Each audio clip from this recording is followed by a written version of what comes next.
ये दिख रहा है 19,786, 19,786 किलोमीटर टोटल ड्रिवन। हाँ, तो भाई अपनी गाड़ी 20,000 किलोमीटर चल चुकी है।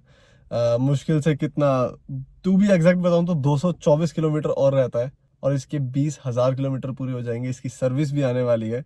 और 20,000 किलोमीटर कैसे रहे स्कॉर्पियो एंड पेट्रोल के साथ, इसके बारे में बताता हूँ। अगर आप लेना चाह रहे हो तो मेरा एक्सपीरियंस क्या रहा, क्योंकि मैंने ये गाड़ी को बहुत जगह चलाया है। तो बिना टाइम वेस्ट करे वीडियो को शुरू करते हैं। तो हे जी की family, welcome back to the new vlog. और भाई तुम्हारे जी के भाई आ गया एक नई वीडियो लेके। तो भाई इस मैंने जब ये गाड़ी ली थी तो मैंने ली हिसाब से थी कि भाई हाँ कुछ ट्रिप्स वगैरह करेंगे। मैंने इस गाड़ी को भाई हाईवेज पे चला लिया, मैंने इस गाड़ी को गड्ढों में चला लिया। मैं इस गाड़ी को लेने के 1 डेढ़ महीने बाद ही हिमाचल निकल गया। हिमाचल की रोड्स पे मैंने ऊंचे नीचे रास्तों पे चलाया। मैं फिर इसको बर्फ़ में ले गया, मैंने इसको बर्फ़ में डाल दिया, फंसा दिया, फिर निकाला, निकल गई, मैंने इसको फिर डाल दिया, फिर निकाला। तो भाई मैंने इस गाड़ी से बहुत फन किया। मैं इस गाड़ी को पतले पतले रास्तों पे लेके गया, हाइट्स पे चढ़ाया, कच्चे रास्तों पे चलाया। ऑल्दो मेरी गाड़ी 4x4 नहीं है, 4x2 है, पेट्रोल है। और पर इसका एज वी नो कि पेट्रोल में पावर ज़्यादा है as compare to diesel, specially in Scorpio N. तो मुझे इस बात का कोई रिग्रेट नहीं है कि मैंने डीजल नहीं लिया। मेरे को बहुत सही लगा कि मैंने डीजल नहीं लिया। मुझे कोई गलत डिसीजन नहीं लगा अभी तक भी।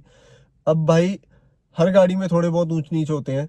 मेरा अभी तक एक्सपीरियंस जो है 20,000 किलोमीटर चलाने के बाद, अगर कोई मुझसे पूछे सीधी सी बात कि क्या आप मुझे स्कॉर्पियो लेनी चाहिए, तो मेरा सीधा सा आंसर है दैट कि अगर आप ले सकते हो, आपका अगर स्कॉर्पियो लेने का बजट सबसे पहले तो मेन है। आप अगर शौक है इस गाड़ी का और अगर आपको लेनी है, और अगर आप इसका एवरेज का थोड़ा सा इशू जरूर है, अगर आप इसकी एवरेज झेल सकते हो तो आप ये गाड़ी ले लो। आपके लिए कोई दिक्कत नहीं है अगर आप ये गाड़ी, इसकी एवरेज निकाल लो, बस निकाल लो इन द सेंस इसका एवरेज का खर्चा। जैसे कि मुझे इस गाड़ी की एवरेज जो लोकल में अगर मैं चलाऊं तो वो रहती है 9-10 अगर मैं नॉर्मल चलाऊं 10 के आसपास, और हाईवे पे लेके जाऊं तो 12 के आसपास। और अगर पहाड़ों वाला ट्रिप मानूं मैं, जैसे यहाँ से हिमाचल जाना आना, लोकल हाईवे भी हो गया और आपका वहाँ का इंटरनल लोकल पहाड़ों वाली राइड भी हो गई, तो मुझे वो सब कुछ 12 की एवरेज पे पड़ा था। और यही अगर मैं सिर्फ हाईवे हाईवे जा रहा हूँ तो मेरे को एवरेज 14 भी देगी, ये एवरेज मुझे 15 भी देती है। वो थोड़े टाइम के लिए देती है, आप सिर्फ इसको रेगुलर एक ही स्पीड पे कांस्टेंट चला रहे हो, 15 देती है, लेकिन 14 तो बहुत आराम से देती है, 14 साढ़े 14 हाईवे पे। तो एवरेज का एज सच मुझे कोई इशू नहीं लगा। इशू इन द सेंस ये वाले, अब हाँ आप कंपेयर करो भाई मेरी गाड़ी 20 दे रही है, 22 दे रही है, 25 दे रही है, मारुति है मेरे पास, या कोई और छोटी गाड़ी है, तो नहीं भाई ऐसे नहीं होता। 2 litre engine with bi turbo भाई, चलाने का स्वाद है इस गाड़ी का, ठीक है। वो स्वाद जो है वो एक छोटी गाड़ी में नहीं मिल सकता अगर आप इतना बड़ा ट्रक लेके चल रहे हो।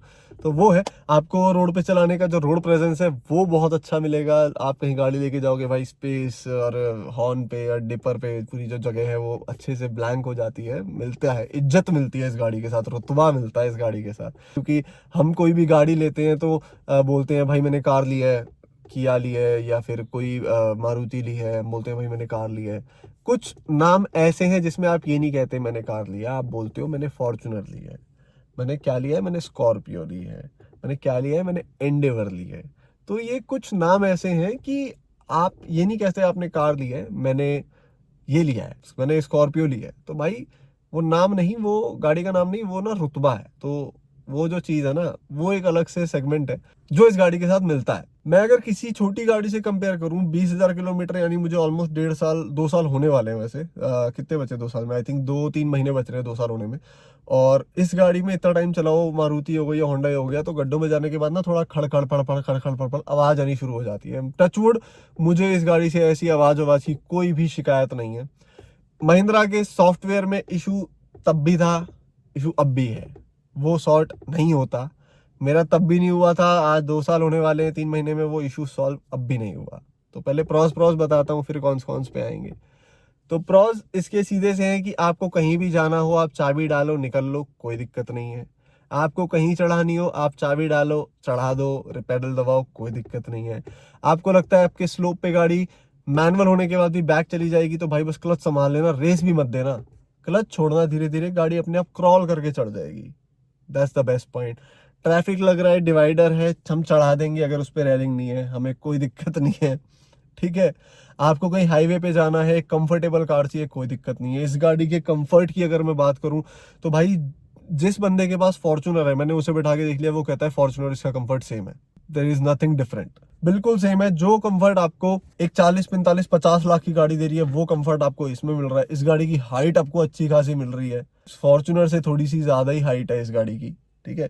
तो हाइट आपको अच्छी खासी मिल रही है, एक पावरफुल इंजन मिल रहा है जो कि मेड इन इंडिया है, इंडियन रोड्स के हिसाब से। सस्पेंशन बहुत अच्छा है गाड़ी का। तो भाई प्रॉस ही प्रॉस दिखते हैं मुझे।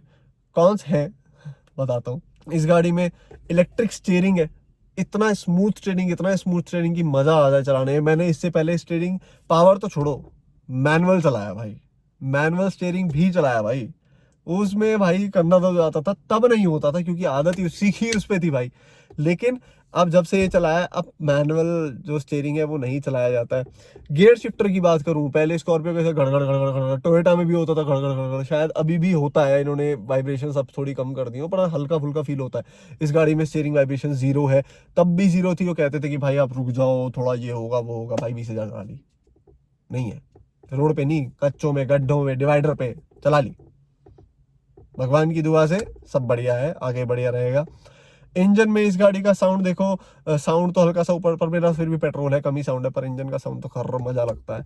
और पैडिंग अच्छी है गाड़ी की, बाहर से कैबिन नॉइस नहीं आता था, कोई रबड़ की कोई लीकेज नहीं है कि मेरे दरवाजे खड़खड़ फड़फड़ कर रहे हो, पहले साउंड नहीं आता था अब साउंड आ रहा है, नहीं, ऐसा कुछ भी नहीं है। ऐसा कोई दिक्कत नहीं है मुझे गाड़ी के अंदर। अब अगर मैं करूँ कॉन्स की बात, तो भाई कॉन्स एक है कि एवरेज, अगर आप एवरेज झेल सकती हो, मैंने पहले भी कहा, आप गाड़ी ले लो। एवरेज थोड़ा सा इशू रहेगा, और पेट्रोल डीजल का एवरेज को लेके मैं सही बता रहा हूँ, कोई फर्क नहीं है, अपने 5 साल की ऐसी तैसी कराओगे। द पॉइंट इज, पेट्रोल आपको दे रही है लोकल में 10 के आसपास, हाईवे में 11, 12, 13, अगर आप स्ट्रेट हाईवे पे हो 13, 14, पहाड़ों पे जा रहे हो 12 के आसपास दे देगी। डीजल आपको ना इससे 3-4 ज्यादा दे देगी, 2-3 का फर्क आएगा। लाइक ये 12 दे रही है तो वो 14 दे देगी, इतना ही फर्क है। गाड़ी की एवरेज चलाने पे आप 2000 आरपीएम पे शिफ्ट करो, ऊपर ओवर रेव मत करो, तमीज से चलाओ, एकदम पिकअप लेके एकदम ब्रेक मत करो, एवरेज देगी भाई साहब। ऐसा नहीं है कि मेरे को 50-60 पे चलानी पड़ेगी, एवरेज आपको 90-100 पे भी देगी। दूसरा जो मुझे कौन इसका लगा, गाड़ी का वेट है भाई 2 टन। अब आप अगर कहीं ये गाड़ी वैसे चढ़ा दो, ऊपर चढ़ने में तो कोई दिक्कत नहीं है। अगर आप ये गाड़ी कहीं उतार रहे हो और आगे स्पेस कम है ना, तो जो टर्निंग रेडियस है वो इस गाड़ी का काफी ज्यादा, गाड़ी बल्की है, बड़ी है, चौड़ी है, हर तरफ से बड़ी है, तो वो थोड़ा सा देखना पड़ता है। इस गाड़ी को आप लोकल में कहीं मार्केट से ऐसा लेके जाओगे तो बहुत दिक्कत होती है, पार्किंग को लेके बहुत इशू होता है। तो जैसे कि हम दिल्ली एनसीआर वाले लोग हैं, मेरे को फरीदाबाद में रहता हूँ मैं, मुझे पार्किंग को लेके फरीदाबाद में कोई दिक्कत नहीं है भाई, हमारे यहाँ है खुली पार्किंग। पर हमारे रिश्तेदार, रिलेटिव से दोस्त दिल्ली में काफी रहते हैं, आफत आ जाती है भाई, मैं सही बता रहा हूँ। फरीदाबाद का एक एरिया है एनआईटी, जिसको पता हो, लोकल है वो पता होगा। ये मान लो ये पूरा फरीदाबाद है, ठीक है, इसके मिडल में है मथुरा रोड। इस मथुरा रोड के राइट साइड है आपका सेक्टर 2, 3, 7, 8, 10, 11, 12, 13, 14, 15, 16, 19, आगे बढ़ो तक। मैं रहता हूँ इस तरफ, मथुरा रोड से इधर है रेलवे लाइन, मतलब थोड़ी सी दूर। इस रेलवे लाइन के परली तरफ है एनआईटी और सेक्टर 55, सेक्टर 21। अब अगर इस तरफ से आपको एनआईटी जाना हो तो सारे के सारे ना ब्रिजेस हैं, ऊपर से जाना पड़ता है, एक ओल्ड है, उसके नीचे अंडरपास है, तो सारे ब्रिजेस हैं भाई। उस ब्रिज पे ट्रैफिक रहता है और एनआईटी में पार्किंग नहीं मिलती। अगर मुझे एनआईटी जाना हो ना इस गाड़ी को लेके, मेरा मन करता है मैं ना जाऊं, कसम से भाई, मैं सामान लेना छोड़ देता हूँ। नहीं भाई कोई बात नहीं, मैं यहाँ से ले लूंगा, वहां जाने में आफत आती है। तो एक बड़ा साइज होने का ये दुख है, पार्किंग आपको जहां जाओगे थोड़ा सा देख के लेनी पड़ती है। दूसरा, बड़े साइज होने के बाद अगर आप किसी सकरी जगह पे से नीचे उतार रहे हो जो टर्निंग रेडियस कम है, तो भाई थोड़ा एक बार में प्रोफेशनल ड्राइवर निकाले जिसको पता हो। मेरी गाड़ी एक जगह कट नहीं पता था, मसूरी में किसी के घर के रैंप के बीच में मेरी गाड़ी फंस गई थी भाई। रिवर्स व्हील ड्राइव करनी पड़ रही थी और रिवर्स व्हील में 2 टन के साथ हो गई फ्रंट व्हील ड्राइव। और स्लोप भाई नॉर्मल स्लोप नहीं था, वो मसूरी का खड़ा स्लोप था भाई, पहाड़ पता नहीं क्या कर रखा था, गड्ढे में उन्होंने काट रखा था क्या था, मेरी गाड़ी वहां फंसी थी। पूरी इसकी वीडियो है, और अगर ये पूरी सीरीज आपको देखनी हो तो मेरे प्लेलिस्ट में जाके आप उत्तराखंड 2024 की प्लेलिस्ट देखना, पूरा ट्रिप उसमें अच्छे से रिकॉर्डेड है, आपको मजा आ जाएगा ट्रिप देख के। कमेंट सेक्शन में बता देना कैसा लगा। तो मुझे ये कौन लगा कि आप इसके रिवर्स गियर कभी कभी फ्रंट व्हील ड्राइव बन जाती है ना गाड़ी, तो बहुत ज्यादा स्लोप में वो दिक्कत देती है। आप फ्रंट में ऊपर सीधा में इसे कैसे ही चढ़ा रहे हो, रेयर व्हील ड्राइव है, चढ़ जाएगी। लोग कहते हैं पिकअप कम है, मैं नहीं मानता भाई, बाई टर्बो के साथ पिकअप मजेदार है। हाँ सिडान से शायद थोड़ी कम पिकअप में होगी, लेकिन अगर ये गाड़ी स्पीड पकड़ जाती है तो rear wheel drive front wheel drive से ज्यादा तेज जाता है। फिजिक्स है बेसिक, पढ़ लेना, नहीं पता हो तो किसी से पूछ भी लेना, नहीं तो वीडियो बड़ा हो जाएगा, मैं एक्सप्लेन तो कर दूंगा। दूसरा, मुझे जो इस मॉडल का सबसे बड़ा कौन लगा, महिंद्रा में ही कहूंगा मैं ये। महिंद्रा ना कैमरा देता है टॉप मॉडल में। यार कैमरा आप चारों तरफ नहीं चाहिए भाई, जिसको गाड़ी आती है उसे फ्रंट और साइड कैमरा नहीं चाहिए। रेयर कैमरा है, क्योंकि इन गाड़ी का ना पीछे वाला व्यू लिमिटेड होता है। मैं फिर भी शीशों से देख के और पीछे देख के कर लेता हूँ, लेकिन स्टिल कुछ कुछ जगह ऐसी होती है आपको नहीं पता लगता, तो एक पीछे का कैमरा देना बहुत जरूरी है। मैंने ऑल्दो गाड़ी में डलवा रखा है, मॉडिफिकेशन की वीडियो भी है, मैंने गाड़ी में बाहर से डलवाया था, उसका व्यू भी काफी अच्छा, महिंद्रा के जो अभी ये एक्सेसरी में कैमरा डाल रहे हैं उससे अच्छा है। लेकिन वो कैमरा ना, इनको ऑप्शन देना चाहिए कि हम आपको इस मॉडल से दे रहे हैं, लाइक बेस में मत दो कैमरा, तो आई थिंक देना बेस में भी चाहिए। आप कितना फर्क पड़ेगा, आप गाड़ी के ऊपर एक 5,000 3-4 हज़ार 10,000 बढ़ा लोगे, पर कैमरा दो, रेयर वाला कैमरा आप दो, वो बहुत जरूरी है रिवर्स करते टाइम। उसके बिना, क्योंकि गाड़ी आपने बड़ी कर दी, शीशे की विजिबिलिटी डाउन है, नहीं दिखता पीछे। महिंद्रा का सॉफ्टवेयर मैंने पहले ही बताया, महिंद्रा के सॉफ्टवेयर में मेरा ट्रिप रीसेट तब भी हो रहा था, मेरा ट्रिप रीसेट अब भी हो रहा है, मैंने बहुत चीजें कर ली, महिंद्रा वालों ने बहुत चीजें कर ली, उन्होंने सॉफ्टवेयर अपडेट कर लिया, नहीं हो पा रहा वो हो ही जा रहा है, वो नहीं रुक पा रहा। और बीइंग अ डेवलपर मुझे पता है कहाँ पे क्या दिक्कत हो सकती है। सॉफ्टवेयर में कुछ नहीं है भाई, कहीं ना कहीं से या तो टाइमर या रीसेट कुछ इन्होंने लगा रखा है, मैसेज कॉलिंग हो रही है, उसको रोक नहीं पा रहे हैं लोग। तो भाई कौन सी लैंग्वेज में लिखा है हमें बता दो, हम करवा देंगे जो करता होगा इसका डेवलपर ढूंढ के, पर इसे करा दो भैया, अपडेट एक दे दो जिससे ये चल जाए। ये ट्रिप रीसेट करने में बता रहा हूँ, लॉन्ग ट्रिप पे बहुत दिक्कत होती है, खून फूक जाता है कि जब मैं उसके हिसाब से कैलकुलेशन कर रहा हूँ एवरेज की या किसी भी चीज की, हालत खराब हो जाती है भाई साहब। नहीं दिक्कत है, ये बहुत बड़ी दिक्कत है, छोटी दिक्कत नहीं है ये, इसे कराओ प्लीज।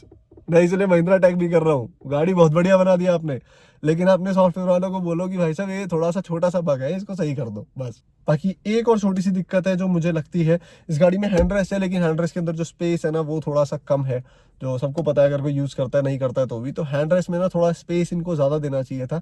हैंड रेस्ट का साइज बहुत अच्छा है ऊपर से, अंदर से साइज बहुत कम है उसका, तो छोटा मोटा सामान आ जाता है अच्छे से, ज्यादा दिक्कत नहीं करता। पर हाँ, वो अगर थोड़ा बढ़ जाए तो बढ़िया है। ऑल्दो मैंने देखा है कि शायद अब आने वाले मॉडल, जो नए मॉडल आ रहे हैं उनमें इन्होंने थोड़ा स्पेस बढ़ा दिया है।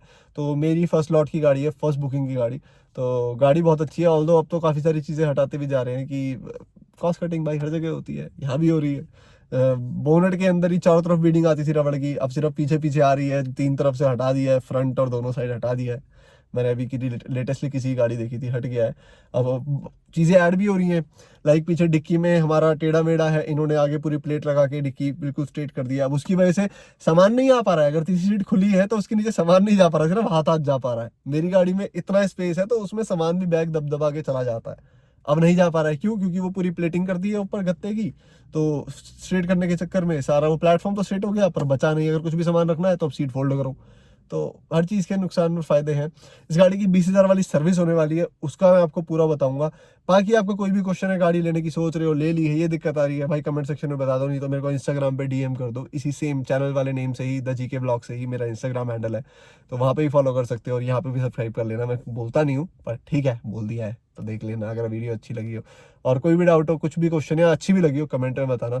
आपसे मिलते हैं अगली वीडियो में, तब तक के लिए stay with the family, love your family and piece.